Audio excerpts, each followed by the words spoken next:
My wife surprised me with the divorce, and my life was in ruins, but I rebuilt it and rubbed it in her face. How many angels can dance on the head of a pin? How many stars are in the heavens? How long is forever? I can't answer the first two, but I know the answer to the third. For a few years, 3 weeks, 5 days, 2 hours, 10 minutes, and 50 seconds, give or take a fool of me. I thought the let death do us part would last much longer. But damn it, at 3:14 on Friday, June 15th, the deputy sheriff approached my desk and handed me an envelope. "You have been served," was all he said before making a precise turn and leaving the bank. Every second weighed on me as I opened the manila envelope and read the words, "Petition for dissolution of marriage." I felt a tightness in my chest as if I were having a heart attack. I hadn't so lucky. It even got better. There was also a restraining order prohibiting me from going home. The house I owned before I got married said I couldn't even call Brian to find out why he wanted a divorce. My wife of 4 years swore under oath that she feared for her safety if I contacted her. I guess she forgot to tell the judge we had made love the night before twice. Change that. I made love to her. She cheated on me. I had to go to my mom's house with only the clothes on my back and ask for my old room back. To say I never saw it coming would be the biggest understatement ever uttered. I was a blissful idiot, making plans for our future, dreaming of unborn babies and looking forward to growing old with my best friend. Everything I knew was torn apart. The next month was a whirlwind of hell. My finances were scrutinized in case I was hiding $1. To buy a cheap meal for lunch, the statements continued, like Dante Alighieri wrote in The Divine Comedy. Each level of hell was worse than the last. I saw them all through it all. I kept asking one question: why don't you think clearly when your spirit is broken? So I agreed to everything. The only thing I asked of my soon-to-be ex-wife was that she answer my one question. When her court date came, she didn't even have the class to do it in front of me. Instead, her crafty lawyer handed me a single sheet of paper, not even handwritten, but typed double-spaced with wide margins. What a relief. She hadn't done anything wrong. She simply reconnected on Facebook with Charles Winston. Third, her first college crush. Her soulmate. The one who had taken her virginity, I'd been assured was my wedding gift. They seemed like a modern-day Romeo and Juliet. CWI forbade her only son from marrying Brian. 4 years later, fate intervened, and he died of a massive heart attack. The day after the old man's funeral, the son sought out his former lover. The next paragraph almost knocked me out. "I'm divorcing you because I respect you too much to have an affair with Charles." Boy, am I lucky he held me in such high regard, or he could have stripped me of my soul and kicked my corpse into the gutter. Or wait, he did. I was crying too much to continue reading. Our no-fault divorce was finalized. 2 days later, I left the courthouse, went to the bank, and filed my resignation. I couldn't think clearly anymore. So I decided to quit before I could be fired, and now I'm driving nowhere in particular, just California. Because California, I've always wanted to see the Pacific Ocean. My next stop was the Ford dealership, where I traded in my Mustang convertible for a pickup truck with a camper van. A van had shown up at Mom's house while I was away and left 6 cardboard boxes containing all my possessions. It took me a couple of days to prepare the camper, to travel across the country. It would be my home for at least the next year. Mom tried to convince me not to go, but I had made up my mind. I told her I needed to do this if I was going to survive. I promised to call regularly. I decided to get off the highway and drive west on back roads until I ran out of gas and see what fate had in store for me.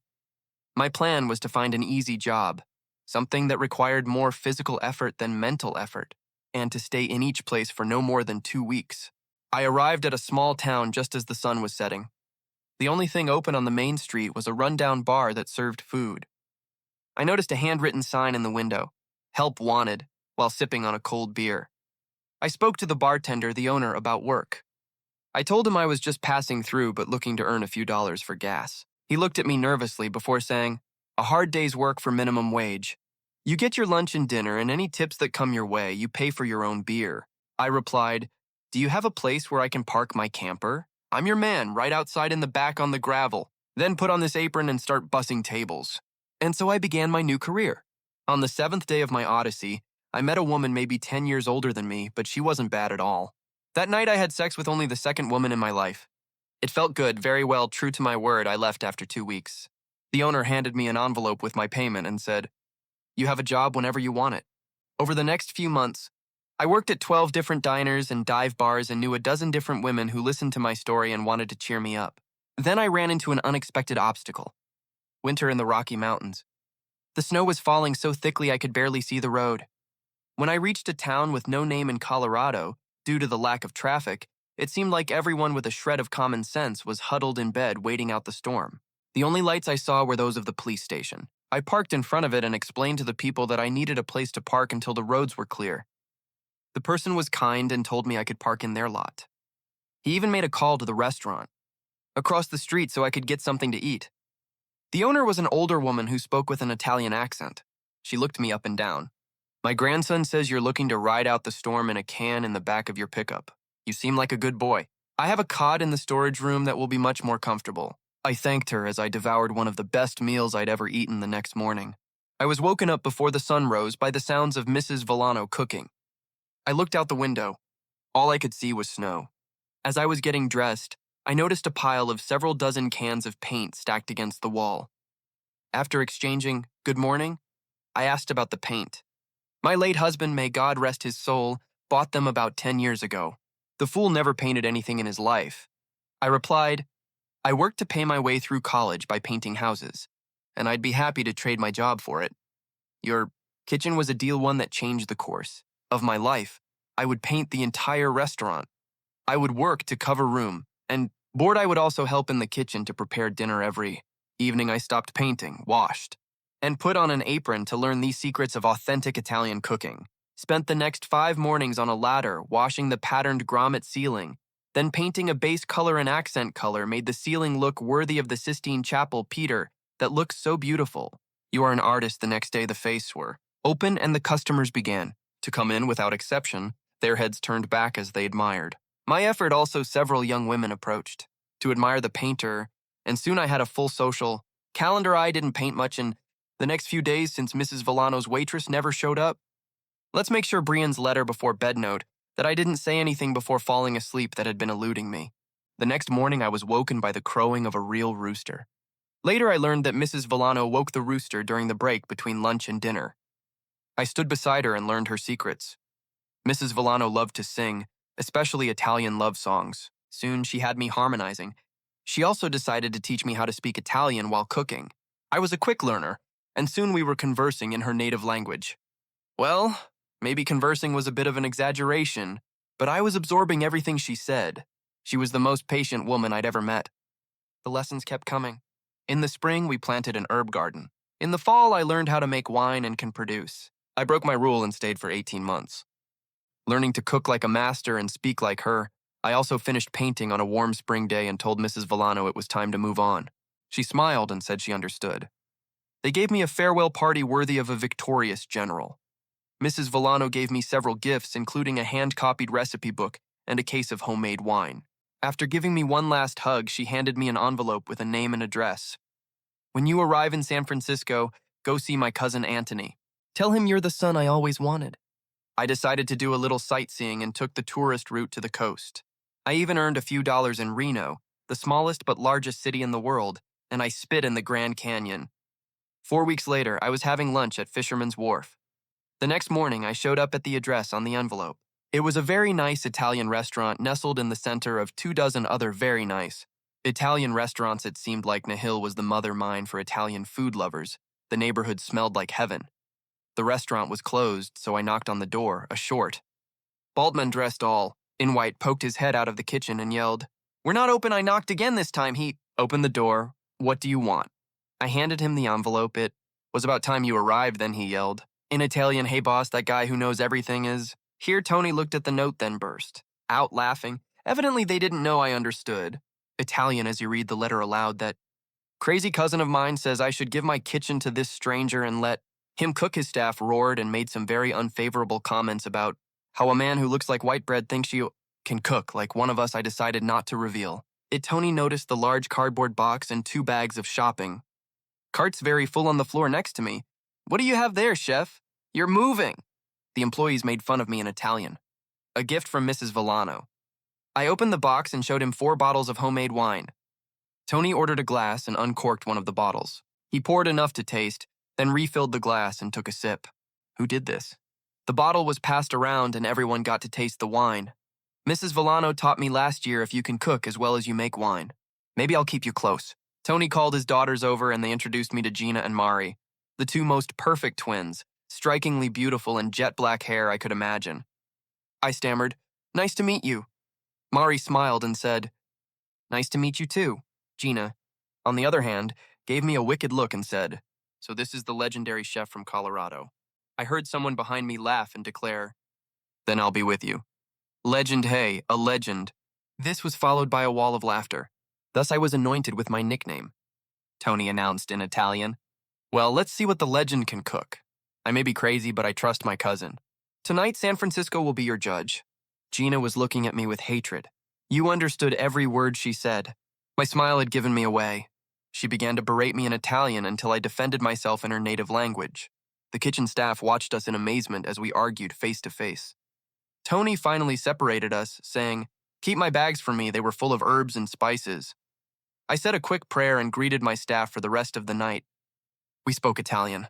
That night, I made a traditional Italian fisherman's soup made with crab, fresh sea bass, scallops, shrimp, and clams. It sold out within an hour. We ran out of linguine ao, made with crab caught within sight of the city. A few minutes later, my night. It was completed when a server told me that two people almost came to blows over the last order of my pesto, which I made from scratch. Tony came into the kitchen and hugged me, and Mari proclaimed tonight a legend was born. Gina, however, stayed in her office doing the accounting and didn't say a word. Although I had one of the servers bring her samples of both, she thanked everyone in the kitchen, and I knew I had found a new home. The only change I would have to make would be to play music and encourage my team to sing while they worked. Since, as Mrs. Villano always said, music makes food taste better. Winston's fortune was made in real estate. Grandpa Charles Winston first specialized in foreclosures. He bought many. Some would say he robbed dozens of farms during the Great Depression after World War II. He began subdividing cornfields and building matching houses that the government would fund for returning soldiers.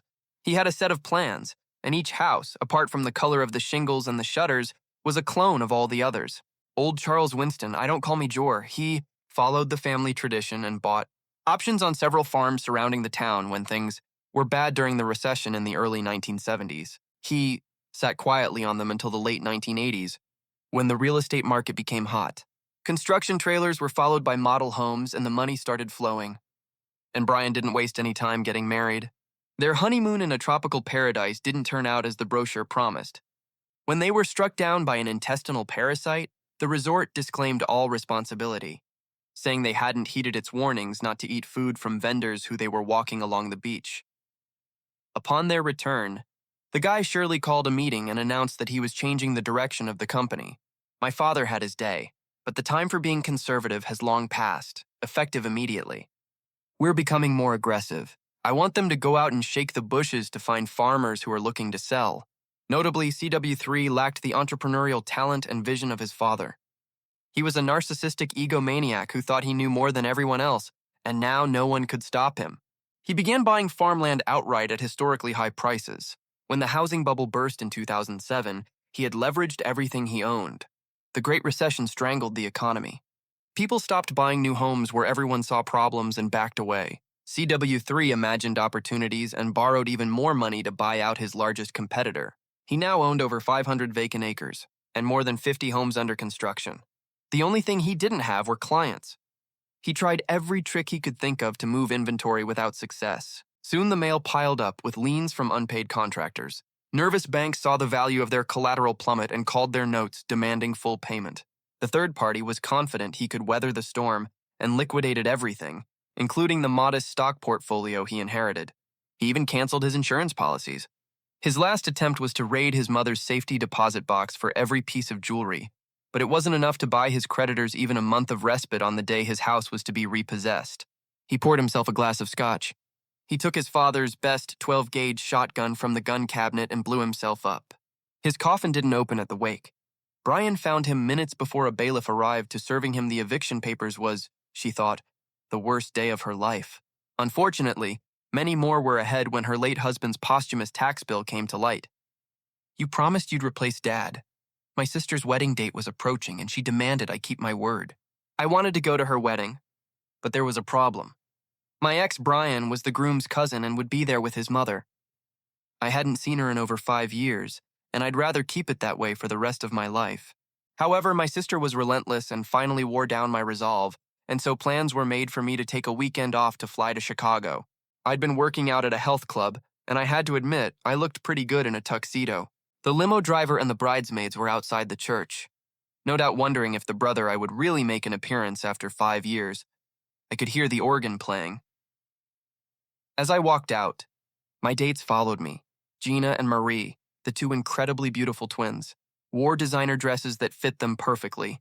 Each had a thigh-high slit that showed off their lace stockings. A month earlier, when I told them I couldn't go because I didn't have a partner, they both offered to accompany me and play the role. I joked, saying that I loved them both equally and couldn't make that decision. Gina, the older twin, suggested for almost 5 minutes that I change my answer from +1 to +2, and Mari seconded the idea and said she had more upvotes. My sister asked who the third person in my answer was. I told her she'd have to get married to find out.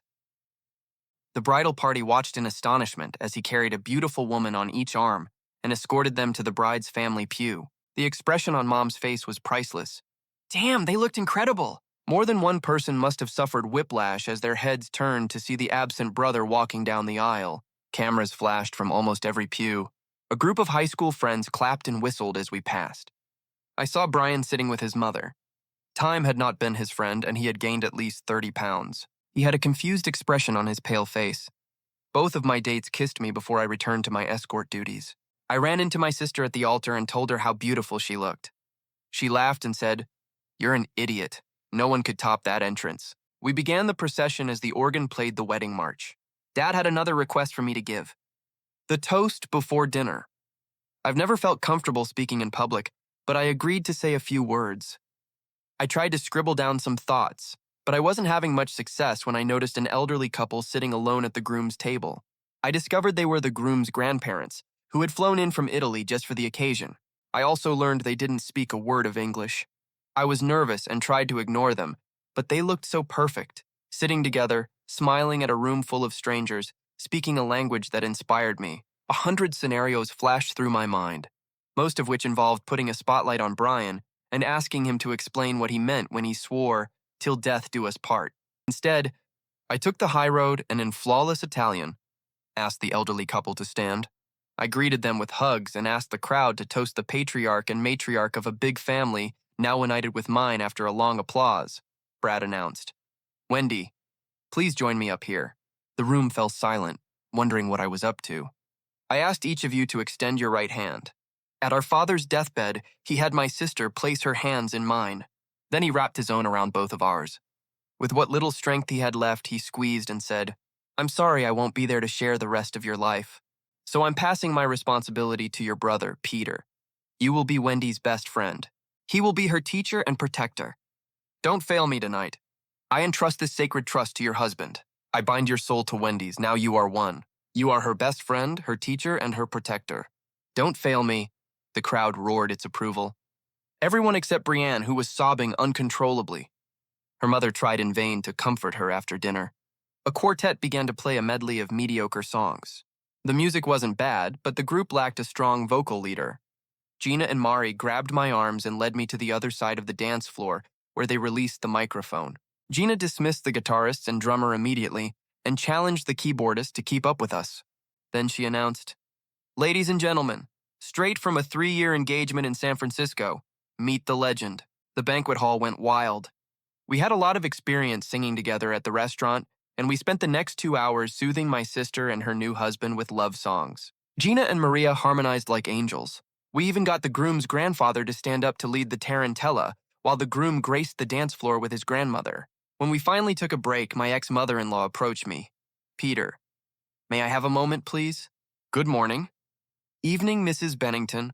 Brian was hoping for a chance to talk to you, but you seem to be as elusive as the wind. He would like to apologize and ask you to forgive him." Mrs. Bennington, that's not necessary. It's been many years since anything Mrs. Winston said mattered to me. Please, Peter, no. "Don't be like that. Please talk to him. I'll never do that, but there's something I'd like to give you." I reached into my wallet and pulled out a tattered piece of paper. "The day your daughter divorced me, her lawyer handed this to me. I must have read it 10,000 times. My tears may make it a little hard to read, but my tears are dry and I no longer feel the pain of her betrayal. This is the last link to your daughter. Take it.